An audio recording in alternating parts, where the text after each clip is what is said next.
Hi, my name is Ian Burley. I'm a HNC radio student at Set of Glasgow College. Or at least for one more week. My course finishes then. Between you and me, I'm scared. I'm scared because I don't really know what to expect in the world of media. I mean, what skills will I need out there? Will my qualification mean anything? It's weird of me to even ask if my qualification will mean anything, I know, but I'm constantly told it won't. Then, I need to consider what directions media are evolving into. I could end up completing this radio course for it to be useless in 5 years' time. But how is media evolving? Well, I'm going to find out. I'm going to go and ask experts on radio, film and television on what I want to know and what they think the future of media will be, starting with looking at radio. But who will I ask? My name's James Walsh. I'm the Programme Director of Kerrang Radio. And Q Radio. Amanda Mitchell. I live in Glasgow and I do lots of freelancey, weird work for radio and DJ. Great! Manager of Kerrang and Q Radio and a young freelancer who I know just left my college last year. She must know very well what it's like to be in my situation. But hold on, what do I ask? Well, I guess I should ask if I need a qualification. I mean, I'm always told that employers aren't looking for a qualification, but rather experience. And I can get that experience by creating podcasts, blogs and posting articles online. It's something you couldn't do a couple of years back, but now everyone is doing it. Which leaves a question. Why go to college when anyone can become a radio presenter? You say everybody can do it. Now, I would say, actually, not everyone can do it well. Yeah. And that's the key. You know, I think quite a lot of the time you hear radio presenters on radio stations across the UK, and they are almost just like, pretty much like puppets. You pull the string and off they go. Take that. This is Adele coming up, the weather. And it's kind of, well, there's no skill in that. There's really no skill in that. The skill actually is a natural God-given talent, as far as I'm concerned, for telling a great story. It's the key thing. The most important thing about being a radio presenter is having the ability to tell a bloody good story. And quite a lot of the time, presenters aren't capable of doing that. They're capable of reading a script. And, I remember being a newsreader and just having to sit there read a script. There's no great skill in that. The skill is in researching the story. The skill is writing the story, is broadcasting it in such a way that it makes it sound interesting, no matter what the story is. So there's so much more to it than just sort of going in and doing what most radio presenters do, as far as I'm concerned.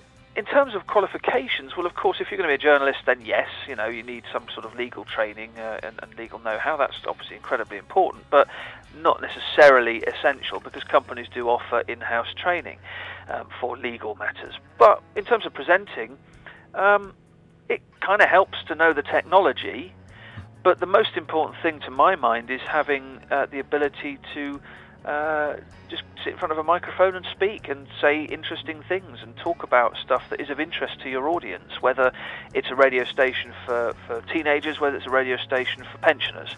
Either or, it's vital for that presenter to be able to connect with their audience. And if they can't do that, well, you can't really learn that, You can develop those skills. You can't really learn it, though. Well, okay, a radio presenter does need the gift of the gab, but it doesn't hurt to find a place to hone and develop my skills in radio. College is giving me that chance after all. But if I go find a job in media, then at least I'll get paid, right? Amanda Mitchell. A lot of the work I've done, I've never been paid for, even DJ sets, but all the stuff I do for Glasgow Podcast, I don't get paid for. I don't get paid for anything at Sub-City, obviously. I don't get paid for a lot of the extra content that I make for my club nights or anything like that, and I'm lucky if I even get paid for those club nights. So if I want to get paid for doing what I love, at least at the start, how am I supposed to progress in media if I don't have any money to progress with? James Walsh. Back to that old chestnut. Presenters. You would listen to John Peel because you trusted him. Because what he said, actually, even if he played you a piece of music you didn't like all that much, you still listened because it was John Peel telling you. And he wasn't a celebrity. He wasn't anything like that. I'm not talking about shoving Z-list celebrities on the radio. I'm talking about charismatic, music-loving people who will go on the radio and speak to their audiences, not at them. Well, that's a relief. As long as I work and show as much passion as possible, then hopefully there will be a place for me in radio. But I'm still curious about the rest of media, so it's time for me to move on and focus on film and television. So with that in mind, I went to Glasgow Film Theatre and talked to this man. Paul McGregor, working at GFT and Learn Projects Coordinator for the Glasgow Film Theatre. I've been here for about 2.5 years. I also got in contact with Glasgow University Film and Television Department, who let me talk to this woman. Yes, I'm Christine Geraghty and I'm Professor of Film and Television at Glasgow University. Okay, so good. A University Film and Television lecturer and a project coordinator at one of the most influential cinemas for independent film in Glasgow. Fantastic. So let's say radio doesn't work out for me. I'm only 19 after all, anything can happen. Would it be hard for me to work in film and television? I don't think it's hard to get into filmmaking. I think technology's catching up with the price, so it's really easy to get your hands on like an expensive HD camera. That is true, that technology has given the public the power to create their own masterpieces. Just look at YouTube. But then again, have you looked at some of the videos on YouTube? They are terrible. But I wonder what Christine thinks would be the answer to that. I do think that particularly in television studies, students often think, oh, it's about the contemporary, it's about the latest thing, it's about the newest thing. Whereas in fact in television and in film studies it's often really important to go back and have a look at the history of the medium, to see how it's developed, to see what kind of programmes were popular. And there are some key programmes that anybody in television will expect you to know about, really. So something like Cathy Come Home, which is one of the famous television play about homelessness made in the 1960s. People would expect you to have some working knowledge of the background to television as it is now. I do think a lot of young people don't have a knowledge of film. They might watch a lot of Hollywood blockbusters, but they don't actually know how to go about actually constructing something original. So you see a lot of young people making films, and they'll make a zombie film, which is done a million times and doesn't really work because it's not original. So knowing the history of film and television will lead to a better quality product in the future. Fair enough. But one of the things I was curious about was about how would I, or any young person, would get their idea out there in today and the future of the media as well. Of the current ways of getting your ideas out into the world. So they need to be using Facebook, social networking, they need to be using the fact that you can make a film on your mobile phone, all of that kind of thing. Students need to demonstrate their engagement with what is currently happening in digital media. So in other words, be productive. Create and publicise your videos, whether internet or otherwise, through email, Facebook or any other social media to as many people as possible. The internet does seem to be the most useful tool in that regard. I've already mentioned certain aspects of it, and even everyone you have heard from agrees it is the way forward. I do think that the internet has had a huge impact on the preceding media. I mean, I think radio was actually rescued by the internet. Yeah, radio's quite a weird thing that way, in the sense of it is in the middle of the digital takeover, and if there's any part of the industry that's affected by it the most, it probably is radio, because most other industries are dying off and struggling against this kind of like digital takeover, but radio's kind of thriving on it, and it is taking a very different turn because you've got this whole other platform of internet which has totally shaped it in a totally different way. James Walsh though has a slightly different opinion. What reason is there to listen to your local radio station? Well, actually, I would like to say here and now that probably 80% of radio stations in this country, there's no point listening to them.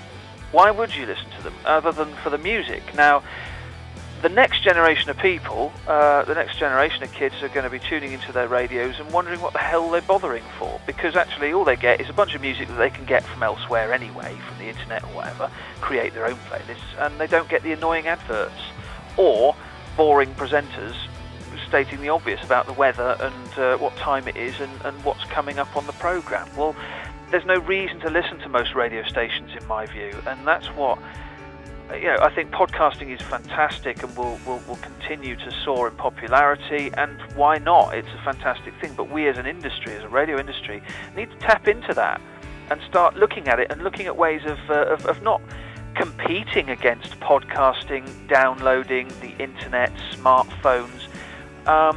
It's about working with it. The internet has limitless potential to combine both radio, film and television. If you don't believe me, then just pause this documentary and just explore the internet for a while. I'll wait. See, it's everywhere. From the internet you can watch film, you can watch television, you can listen to radio, you can nearly do anything related to media on the internet. But if you can use the internet to use any media, and anyone can create their own media on the internet, how do you regulate against possibly millions of public content? With this question in mind, I went to Ofcom Glasgow and asked this woman that very question. My name's Claire Mack. I'm the Regulatory Affairs Manager with Ofcom in Scotland, and Ofcom are the UK communications regulator covering television, radio, telecoms and spectrum. One of Ofcom's job is basically to regulate itself out of a job, you know. that is one of the kind of key objectives. I mean, in all honesty, you'll probably always need something in there, but if you've got your markets functioning correctly, you shouldn't really need regulation in there, and that's very much the view of government, is that the less regulation the better. And we are looking, quite seriously at content regulation going forward because of this cross-platform thing, and because we acknowledge that there is no way for us to be able to regulate the internet in the same way that we regulate television.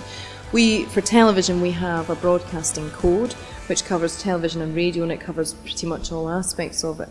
But the ultimate aim of that is to make sure that anybody who's producing television, writing for television, creating it, uses that code to understand, where the boundaries of acceptability lie. And this does vary. It varies for different programmes. Clearly your rules and regulations for news are completely different to your rules and regulations for drama.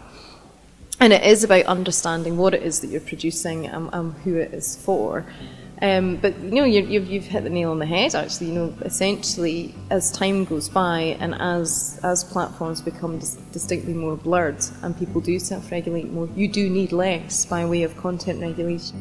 A future without Ofcom? That is interesting to say the least. It already throws up images of what the future of media will be. But what is Ofcom doing to anticipate the future? I mean, what would they do? What would we do? Well, Ofcom's a sort of mechanism of government, so we would need to be asked to do that. There's lots of discussion going on, especially at a European level, about audiovisual material and the internet, and what could be loosely termed as regulation of the internet. At the moment, it is very much a self-regulated sphere. Ofcom, if pushed to do something, then we probably would. It's not an issue, to be fair, that we've, as an organisation, sat down and thought about how we would manage and the practicalities of it. It would be, because of the plethora of material on the internet, I would have to say that I think our view would be very much giving viewers, again, the tools to self-regulate, to understand what kind of searching and that kind of thing would produce the sort of stuff they might want to see. It would be impossible for any organisation to sit and regulate every single internet page. One thing is clear though, all aspects of media are merging, and it's due to the internet. If I or you want to work in media, then you need to know how to use the internet. You also need to keep in mind one more thing. I think the best advice to impart really to anybody who is currently studying, either thinking about studying right now, or having finished studying, is your CV. Look at your CV. What does it actually say about you? Is it just a list of things you've done, or does it actually provide an explanation of how passionate you are about getting into the industry?